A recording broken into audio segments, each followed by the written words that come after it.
ماقبل میں انسانی کمال کا ذکر تھا کہ اگر انسان علم حاصل کرے تو پھر وہ خوبصورت بھی ہے،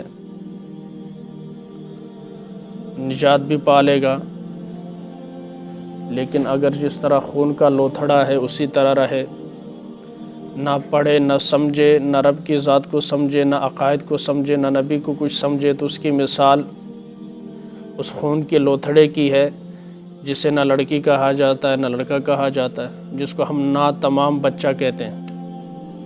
کیا کہتے ہیں؟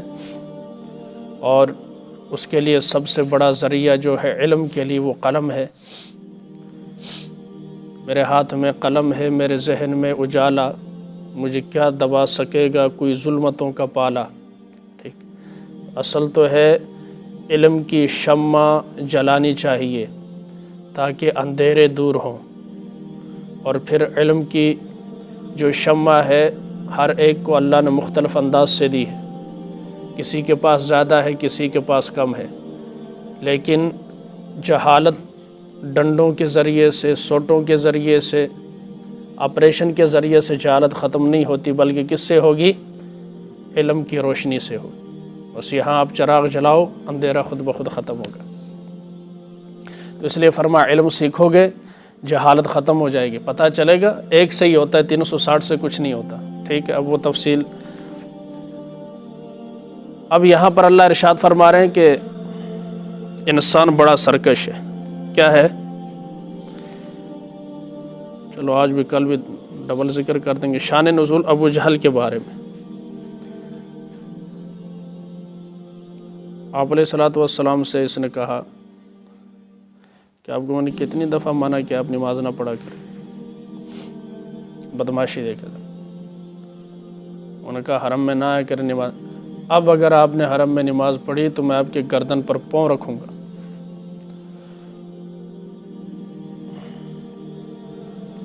آپ علیہ السلام نے نماز پڑھی اور یہ آیا، تھوڑا جب آگے گیا تو پیچھے ہٹنے لگا۔ لوگوں نے پوچھا بڑے غصے میں گیا تھا، پیچھے کیوں آیا؟ انہوں نے تو قسم بھی کھائی تھی۔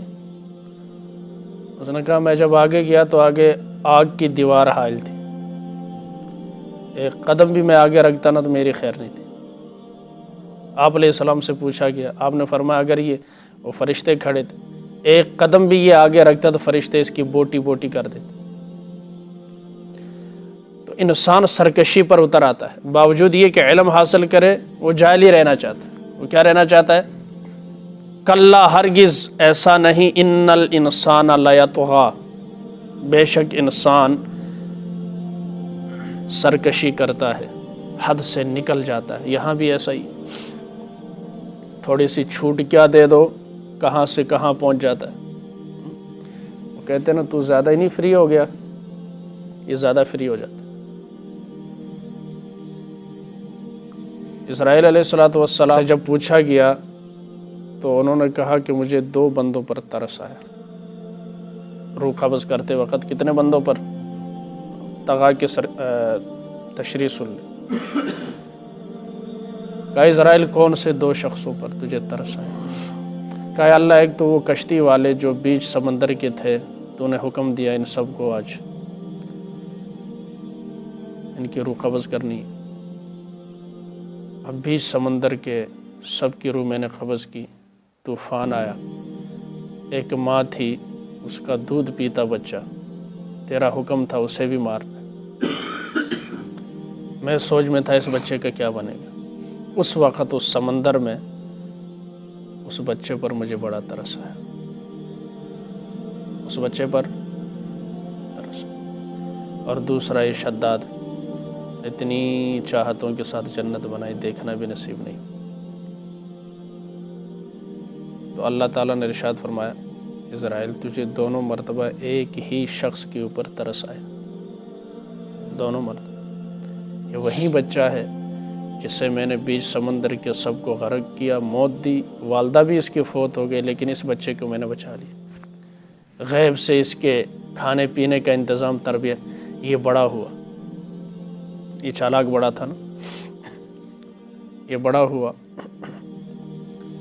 اور اچھا اس کو ایک ایسی قوت مل گئی تھی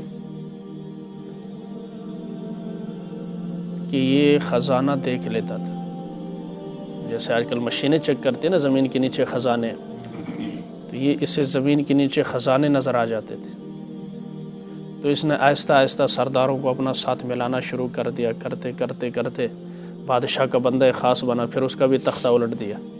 ٹھیک، اس کو تو پتہ تھا نا خزانے کہاں کہاں ہیں، اس نے خزانے نکلوانے شروع کر دیے اور جو علماء سے سنتا گیا ویسی ویسی دودھ کی، شہد کی، پانی کی، شراب کی، ہر طرح سے مکمل کی۔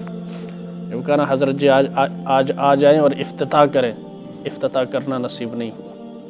کہا یہ وہی بچہ ہے جس پر میں نے فضل اور کرم کیا، یہ بڑا ہو کر ایسا سرکش بنا کہ اس نے میرے مقابلے میں جنت بنائی۔ حضرت امیر معاویہ رضی اللہ تعالیٰ عنہ کے دور میں ایک صحابی کو وہ جنت نظر آئی، تو آپ بھی گئے دیکھنے کے لیے لیکن پھر نظر نہیں آئی۔ وہ ہے لیکن اللہ نے پوشیدہ رکھی۔ ٹھیک، تو انسان کس پر اتر آتا ہے؟ سر 500 سال تک فرعون کے سر میں درد نہیں ہوا۔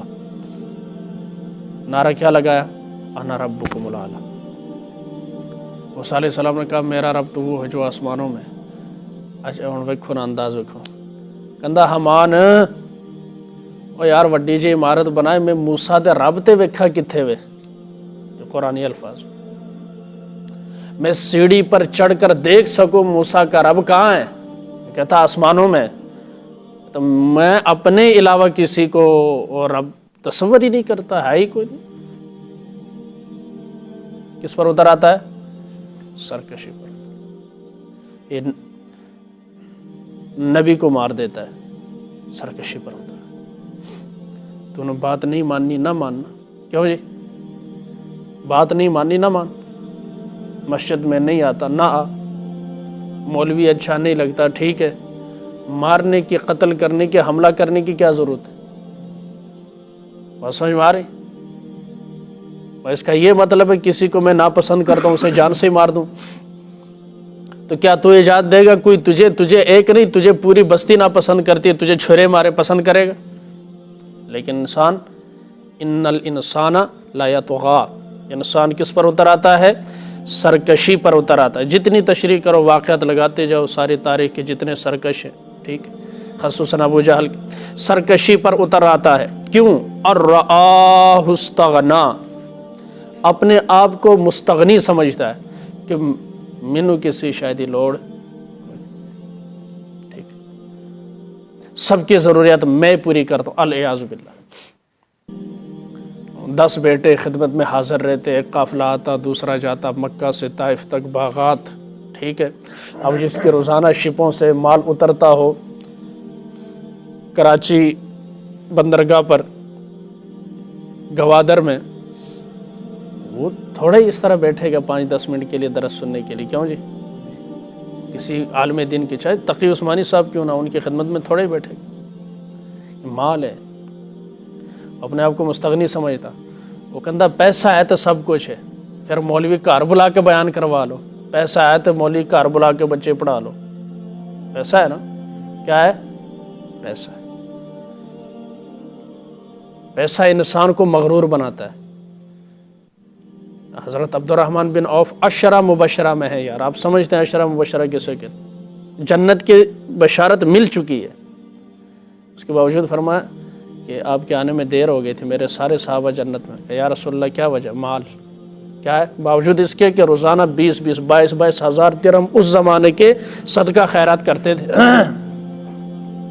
صحابی رسول، جنت کی بشارت دنیا میں ملی، پھر بھی یہ عالم کہ ساڈا خرچ ہی نہیں کرتا، اپنے آپ کو مستغنی سمجھتا ہے، بے پرواہ سمجھتا ہے، جبکہ اللہ کا اعلان کیا ہے؟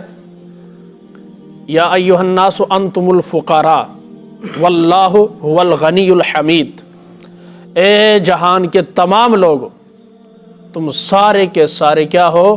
محتاج ہو، فقیر ہو، ضرورت مند ہو، حاجت مند ہو، اور اللہ وہ تعریفوں والا بے نیاز ہے، اسے کوئی پرواہ نہیں ہے کوئی بھوک سے مرتا ہے تب بھی اسے کوئی پرواہ نہیں، کوئی ہواؤں میں اڑتا ہے تب بھی پرواہ کوئی، جانا کس کے پاس ہے؟ آگے اس کا ان الی ربک الرجعی، بے شک تم سب نے لوٹ کر اللہ کی طرف جانا ہے، تو پھر یہ ہواؤں میں اڑنے والی باتیں چھوڑ دو، زمین پر رہو۔ کس پر رہو؟ زمین پر۔ اسی مٹی سے تمہیں پیدا کیا ہے، اسی میں تمہیں ڈالیں گے، اسی سے تمہیں اٹھائیں گے۔ مٹی کی خاصیت عاجزی کی ہے، عاجزی دکھاؤ گے تو بچ کر رہو گے، ورنہ اگر زمین ہلنا شروع ہو جائے، پتہ ہے نا پھر سب کچھ ہل جاتا ہے۔ کیا خیال ہے؟ زمین میں بونچال آ جائے، پہاڑ کو اللہ حکم دے دے تھوڑی سی حرکت کر لے تو کیا حشر ہو لوگوں کا۔ لیکن عاجزی، مٹی میں، مٹی کے بنائے ہوئے انسان کو اڑنے کی ایجاد کس نے دی؟ کسی نے نہیں دی۔ کن فی الدنیا کانک غریب، دنیا میں اجنبیوں کی طرح رہو، او عابر السبیل، یا راہ چلتے مسافر کی طرح رہو۔ الدنیا سجن المومن و جنت الکافر، دنیا مومن کے لیے قید خانہ، قیدی بن کر رہو، کافر کے لیے جنت ہے۔ کس کے لیے؟ کافر۔ اچھا، اس جنت میں کافر کی اجازت نہیں ہے، اس جنت میں مسلمان کو جانے کی اجازت نہیں ہے۔ وہ دوڑ رہے ہیں اس جنت کو، 2 نمبر جنت دیکھنے کے لیے، ڈنکیاں لگا رہے ہیں، لاکھوں روپے لگا رہے ہیں۔ عجیب، کل 30 سال باپ نے پردیس کاٹی، ٹھیک ہے، باپ ادھر آ گیا، بیٹے کو بھیج دیا، یہ پھر پردیسی ہو گیا۔ اس بڑھاپے میں بیٹے کی ضرورت ہے نا باپ کو، کیا خیال ہے؟ اس سے بڑا بد نصیب بیٹا کیا ان پیسوں کی آگ لگانی ہے کہ والد کے جنازے کی چارپائی کو بیٹا کندھا نہ دے سکے۔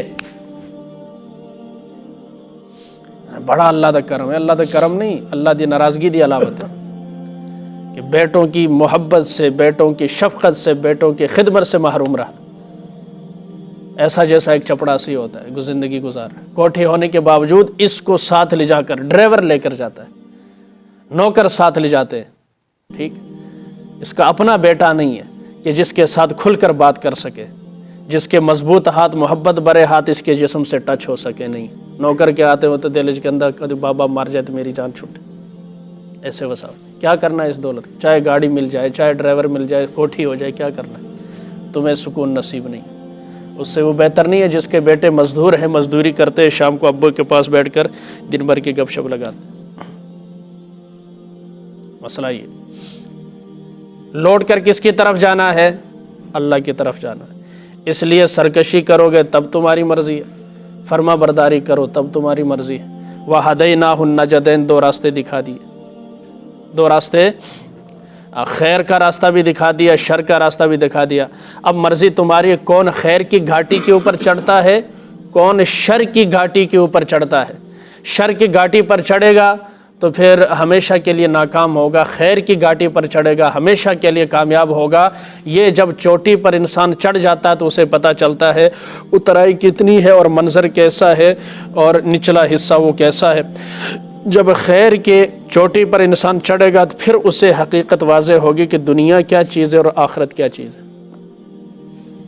دنیا کیا چیز ہے اور آخرت۔ اللہ والوں کو سمجھ آ جاتی ہے اور پتہ چل جاتا ہے آخرت کے مزے کیا ہے۔ آخرت کے، یار کون پاگل ہے جو رات کو اٹھ کر نماز پڑھے؟ آپ بتائیں۔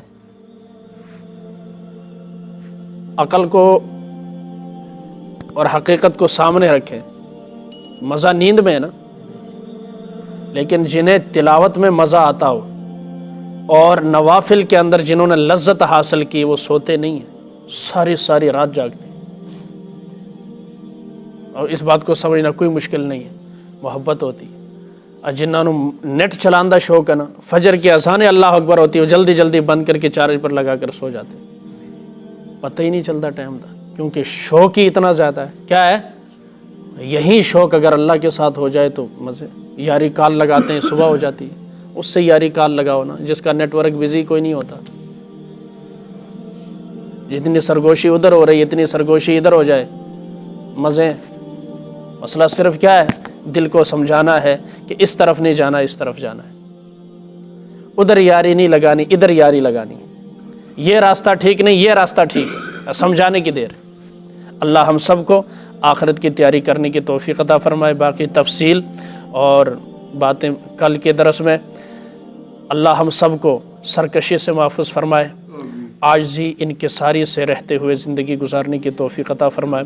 اللہ کے پاس سب کچھ ہے، عاجزی نہیں ہے، اس لیے اللہ کو بندے سے عاجزی مطلوب بھی ہے، مقصود بھی ہے اور محبوب بھی ہے۔ اللہ کے پاس سب کچھ ہے، عاجزی، کمزوری۔ انسان جب کہتا ہے نا میں کمزور ہوں، اللہ کہتا ہے بالکل صحیح، میں تیری بات مانتا ہوں۔ جب کہتا ہے اللہ میں عاجز ہوں، کچھ نہیں ہوں، فقیر حقیر بندہ پر تقصیر، اللہ ارشاد فرماتے ہیں سچ کا، اب جب تو نے اعتراف کر لیا اب میں تیری مدد کروں گا، اب میں تیری مدد کروں گا۔ اسی کو اسی ہیں، پھر اللہ کے اندر کر کے بھی ہاؤ، تو اللہ ہم سب کو عاجزی نصیب فرمائے۔